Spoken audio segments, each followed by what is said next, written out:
The assessment. Commander Zulith Val clicked her primary mandibles in frustration as she stared at the holographic display. The Galactic Species Assessment Initiative had tasked her research vessel with evaluating Sol-3's dominant species, and she was not pleased with the assignment. Humans, she muttered, the word feeling awkward in her mouth parts. Barely a century into space travel, and they think they deserve evaluation. The Council wastes our resources on such primitive species. Science Officer Norix floated beside her on his gravity pad, his gelatinous body rippling with subtle bioluminescent patterns that indicated excitement. With respect, Commander, preliminary data suggests humans possess unusual adaptability. Their rapid technological advancement in merely 10,000 years is unprecedented. Zulith dismissed this with a flick of her upper appendage. Many species experience technological growth spurts. It rarely translates to genuine survival capability. The assessment chamber displayed feeds from 12 different biome simulators, each perfectly recreated Earth environments: Arctic tundra, temperate forest, mountain range, desert, grassland, swampland, jungle, coastal region, island, urban ruin, cave system, and riverine forest. The Galactic Council required comprehensive evaluation of all spacefaring species to determine their classification, threat assessment, and potential contributions to interstellar society. The human subject has arrived at the orbital station, announced Communications Specialist Plex, her feathered crest rising with interest. Just one. Xylith's compound eyes narrowed. I requested a diverse sampling. Earth Command insisted we test one subject first, replied Plex. They were quite firm about the protocol. Xylith sighed, a whistling sound through her spiracles. Fine. Display the specimen. The central hologram shifted to show a medium-sized human female in a simple gray jumpsuit. Her identification data appeared beside her image. Subject: Maya Chen. Designation: Wilderness Survival Specialist. Age: 28 Earth years. Military rank: none. Civilian consultant.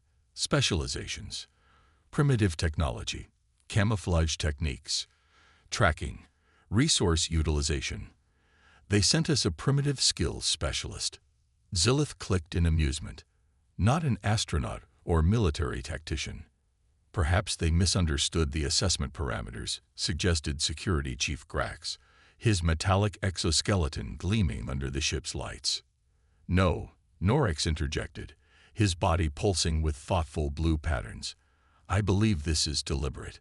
Their selection indicates they understand exactly what we're testing. Xylith studied the human with renewed interest. Maya Chen stood calmly in the reception chamber, seemingly unimpressed by the advanced technology surrounding her. Unlike other species encountering alien technology for the first time, she didn't gawk or display anxiety. Instead, she methodically examined her surroundings while stretching her muscles. Commence briefing, ordered Xylith. The translator device activated, and a holographic representation of the assessment appeared before Maya. She listened attentively as the protocols were explained. She would be placed in a random Earth-like environment and tasked with evading capture by alien scouts for 72 Earth hours. She could use any naturally available materials, but was provided no tools or technology. Interesting, Maya finally said it after the briefing concluded. May I make one request? Xylith tilted her head. Proceed. I'd like to wear my own clothes rather than your provided garments.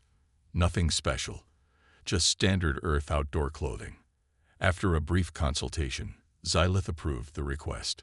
Maya changed into olive green pants with multiple pockets, a long-sleeved brown shirt, and sturdy boots. The garments were thoroughly scanned and confirmed to contain no technology or synthetic advantages beyond basic weather protection. Subject preparation complete, reported Norix. Environment selection: temperate forest with riverine features. Deploy the subject, ordered Xylith. Begin assessment phase 1. Maya Chen disappeared in a flash of teleportation energy, rematerializing in a dense forest beside a small, swift-flowing river. The holographic displays tracked her from multiple angles as she immediately surveyed her surroundings. Subject appears to be evaluating terrain features and available resources, noted Norix, recording observations. Typical initial response for survival scenarios. What happened next, however, was not typical. Instead of establishing shelter or seeking high ground as most assessment subjects did, Maya moved directly to the riverbank. She knelt beside a patch of dark mud and began methodically collecting it in her hands. With quick, practiced movements, she smeared the mud across her face, neck, and hands, creating an irregular pattern that broke up the outline of her features. "Is this some sort of primitive hygiene ritual?" asked Grax, his mandibles twitching in disgust. "No," replied Norix, his translucent body now pulsing with rapid flashes of interested yellow. "This appears to be deliberate camouflage application." Maya continued her preparations, gathering specific plants, ferns, moss, and long grasses, which she wove into her clothing and hair. She collected small branches with leaves still attached and fashioned them into improvised ghillie attachments for her back and shoulders. Within 20 minutes, her appearance had transformed dramatically. "Remarkable," whispered Norix. "Without technology, she's altering her visual signature to match the environment." "It's primitive," Xylith dismissed, though her tone lacked conviction. "Our scouts have multi-spectrum sensory capabilities. This will hardly matter." Yet as they watched, Maya completed her camouflage and then, in a move that caused even Xylith to click in surprise, she deliberately submerged herself briefly in the river before rolling in fallen leaves. When she stood, thermal imaging showed her body temperature had dropped significantly at the surface level. "She's masking her heat signature," Grax observed, his professional interest clearly piqued. "With mud and water." "Deploy the scout team," ordered Xylith. "Standard search pattern, non-lethal containment protocols." 6 alien scouts, each representing different species with specialized tracking abilities, materialized at evenly spaced intervals throughout the forest. They wore advanced stealth suits with adaptive camouflage, sensor arrays, and non-lethal restraint technology. "This seems excessive for one primitive human," commented Plex. Xylith didn't respond, her attention fixed on the monitor tracking Maya. Or rather, where Maya had been, the human had vanished. "Where is she?" demanded Xylith. "Enhance visual tracking." Unable to locate subject, reported the tracking system's artificial intelligence. No movement detected within scanning range. "Impossible," hissed Xylith. Switched to thermal imaging. The displays shifted, showing heat signatures throughout the forest. Small animals, birds, the scout team, but no human-sized thermal pattern. "She just disappeared a few minutes ago," Norix said, his body now pulsing with excited purple lights. "The mud coating and river immersion have temporarily masked her thermal signature, but our sensors should still detect her mass and movement." "Scout Team Leader Krex," Xylith called over the communication system. "Report on human subject location." The insectoid scout's voice came through clearly. No visual confirmation of subject. Terrain shows minor disturbance near the river, but trail vanishes at the water's edge. Deploying olfactory sensors. For the next hour, the research team watched with increasing disbelief as the elite scout team quartered the forest, employing progressively more sophisticated detection methods, yet failing to locate one mud-covered human. "This is unprecedented," admitted Xylith, her scientific curiosity finally overcoming her skepticism. "She's evading our sensors with nothing but mud and plant matter." "Wait," called Grax suddenly. "Scout 3 has stopped moving." On the display, one of the scouts, a reptilian tracker with exceptional visual acuity, stood motionless in a small clearing. The team zoomed in to find the scout unconscious, bound with improvised vine restraints, and carefully propped against a tree. His equipment was missing. "She's disarmed him," Norix observed, his body now flashing with colors Xylith had never seen him display before. "Not just evading but countering." increase to threat level 2, ordered Xylith. All scouts converge on Scout 3's position. But as the remaining scouts moved toward their fallen comrade, a second scout's signal went dark. When they located him, he too had been incapacitated, this time suspended from a tree branch in an improvised net of woven branches and vines. "How is she doing this?" demanded Xylith. "These are elite operatives with sensory capabilities far beyond human range." "I believe," said Norix carefully, "we are witnessing the human capacity for asymmetric adaptation. Without technological advantages, she's maximizing environmental utilization while exploiting our scouts' over-reliance on their equipment." Over the next several hours, the remaining scouts fell one by one to different tactics. One stepped into a concealed pit trap. Another was ambushed while examining strange tracks that Maya had deliberately created to mislead. The fifth was incapacitated by a falling timber trap triggered by a trip line across a game trail. The final scout, growing desperate, used his emergency teleport before Maya could capture him. By sunset of the first day, Maya Chen, without technology, weapons, or inherent biological advantages, had neutralized 5 of the 6 specially selected alien scouts using nothing but mud, plants, and knowledge of woodland survival techniques. Commander Xylith Val stared at the displays showing her incapacitated scout team. For the first time in her long career evaluating species, she felt something approaching genuine respect for a technologically inferior civilization. "Prepare Phase 2 assessment protocols," she ordered quietly, "and update the preliminary report to the Council. Classification status: species of special interest." As darkness fell over the forest, the monitors finally located Maya again. She sat calmly by a small, nearly smokeless fire, cooking fish on improvised wooden skewers. She looked directly up at the disguised observation drone and smiled. "I believe," said Norix, his body now entirely violet with excitement, "she's inviting us to try harder tomorrow." Commander Xylith clicked her mandibles together in what her species recognized as determined anticipation. "Then we shall not disappoint her. The hunter becomes the hunted." Commander Xylith Val had not achieved her rank through complacency. The systematic defeat of her scout team by a primitively equipped human had shaken her professional pride, but more importantly, it had awakened her scientific curiosity. Full tactical analysis, she ordered as her team gathered for the second day of assessment.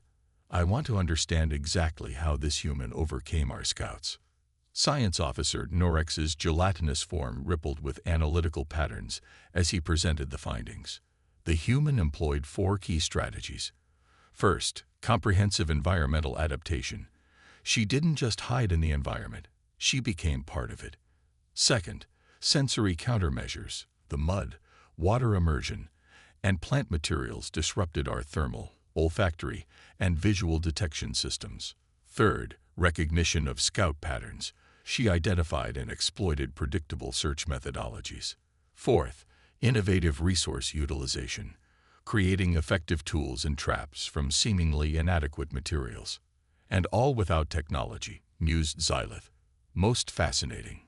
Security Chief Grax, still bruised from having to retrieve his incapacitated team, clicked his mandibles in irritation. "With respect, Commander, I request permission to deploy enhanced countermeasures. The standard assessment protocols are clearly insufficient." Xylith considered this. The assessment guidelines permitted escalation if a subject demonstrated exceptional capabilities. "What do you propose?" "Quantum tracking drones, phase shift detection grid, and our advanced predator squad," replied Grax. "The human is clever, but no primitive can evade quantum tracking." "Very well," Xylith authorized. "Deploy the advanced systems. But remember, this remains an assessment, not a military operation. Non-lethal protocols remain in effect." As dawn broke over the simulated Earth forest, Maya Chen was already on the move. She had slept briefly, then abandoned her camp long before first light, leaving behind subtle false trails in multiple directions. Overnight, she had crafted several new tools: a sturdy wooden spear with a fire-hardened point, several stone-cutting implements, and what appeared to be a primitive slingshot. Subject is demonstrating tool-making capabilities consistent with early human development, noted Norex, but with sophisticated modern knowledge informing the design. The quantum tracking system deployed, sending microscopic drones throughout the forest. These advanced units could detect subatomic disturbances in an organism's movement, making conventional camouflage useless. Simultaneously, a phase shift detection grid activated, creating an invisible net of energy capable of registering any mass larger than a small rodent moving through its field. Tracking system online, reported the technician. Quantum signature of human subject identified. Location: Sector 7, moving northwest along the river. Deploy Predator Squad, ordered Grax. Containment pattern Delta. 4 new scouts materialized in the forest, each wearing advanced stealth exoskeletons that bent light around them, rendering them nearly invisible. These were the elite of elite, specialists in capture operations against even technologically advanced species. Convergence in 3 minutes, reported the Predator Squad leader, his voice a synthetic whisper through the communication system. On the monitors, Maya continued moving upstream, seemingly unaware of the approaching threat. She paused occasionally to adjust her camouflage or gather materials, but maintained a steady pace. "She's being careless," observed Grax with satisfaction. "The primitive strategies have limits." "I'm not so certain," murmured Norex, his translucent body pulsing with cautious amber tones. "Her behavior has changed significantly from yesterday." As the Predator Squad closed in on Maya's position, she suddenly stopped and knelt by the river. With quick movements, she gathered mud and reapplied it to her exposed skin, then rolled in a patch of fragrant flowering plants growing near the water. "What is she doing now?" asked Xylith. "The flowers contain compounds similar to methyl anthranilate," answered Norex after a quick analysis. "A natural repellent that affects certain insectoid olfactory systems." "Our Predator Squad leader is Arthexian," realized Xylith. "She's specifically countering his sensory capabilities." "Impossible," dismissed Grax. "She cannot know the species composition of our team." Yet as they watched, Maya proceeded to crush different berries, creating a dark purple juice she spread over her thermal camouflage. The biochemical readings showed the compound had properties that absorbed and dispersed infrared radiation. "She's countering our thermal upgrades," whispered Norex, his body now pulsing with rapid flickers of amazement. "But how could she know?" "The observation drone," realized Xylith suddenly. "She spotted it yesterday and looked directly at it. She must have deduced we would escalate our technology and prepared accordingly."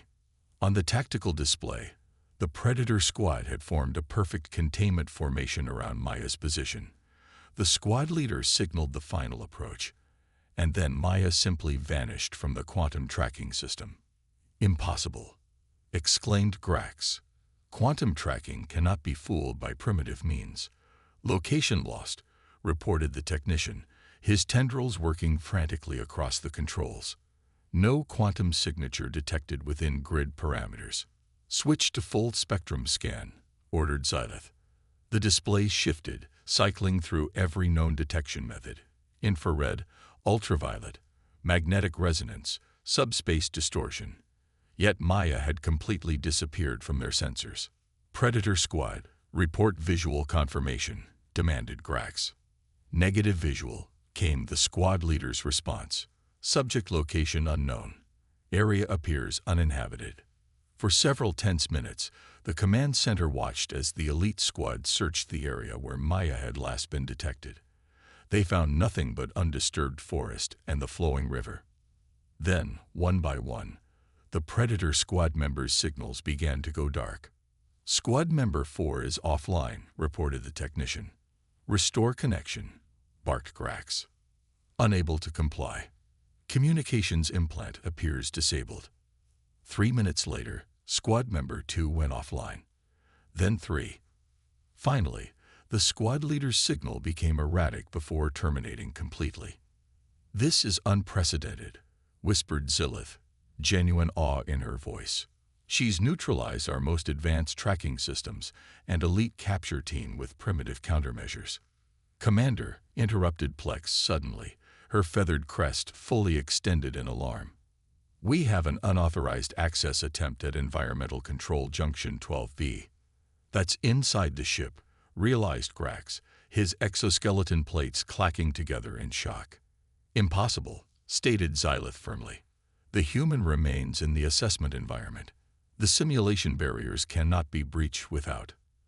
An alarm blared through the command center as the main doors slid open.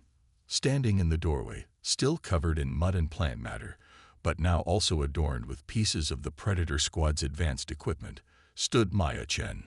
Water dripped from her clothing, and she held an improvised spear in one hand and what appeared to be a disabled quantum tracking drone in the other. Your security systems are interesting, Maya said calmly, but they all have the same fundamental flaw. The command center fell silent as Xylith rose from her command chair, her full height nearly twice that of the mud-covered human. "And what flaw is that?" asked the commander, mandibles clicking with genuine curiosity rather than threat. "They're designed by beings who rely on technology rather than instinct," answered Maya. "You see patterns where you expect them, but miss them where you don't." "How did you breach the simulation barrier?" demanded Grax, his weapon systems humming to life. Maya smiled. "I didn't. I followed the river to its source. Every simulated environment needs water circulation. Find the intake and output systems, and you found the seam in reality." Norex's body flashed with brilliant colors of scientific excitement. Extraordinary deductive reasoning. Xylith raised an appendage, signaling Grax to stand down. "And the quantum tracking. No primitive countermeasure should defeat that technology." "Water," Maya replied simply. "Quantum entanglement breaks down in certain chaotic systems. Deep flowing water with high mineral content creates enough quantum noise to disrupt your trackers. I simply traveled underwater for several hundred meters. And my Predator Squad," growled Grax. "Predictable," shrugged Maya. "Advanced technology makes you rely on sensors rather than instinct. When your sensors show nothing, you assume nothing is there. I was hiding in plain sight, using the riverbed's contours and your own search patterns against you." Xylith clicked her mandibles in what her species recognized as respectful amusement. "And now you've infiltrated our command center to what end, Maya Chen?" Maya lowered her improvised weapons. "To complete the assessment, of course. You wanted to test human adaptability and survival skills. What better demonstration than not just evading capture, but reversing the scenario entirely? In the field, we call this flipping the script." For the first time in her long career, Commander Xylith Val did something unprecedented during a species assessment. She laughed, a clicking, whistling sound that startled her crew.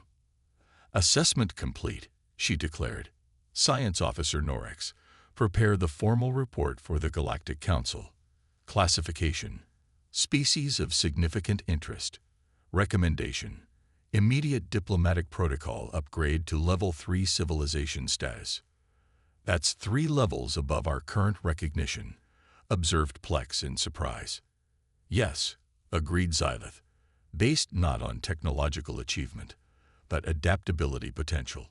The report will note that while humans lack the advanced technology of many council species, they possess exceptional problem-solving capabilities, environmental adaptation skills, and tactical innovation that supersede their technological development stage."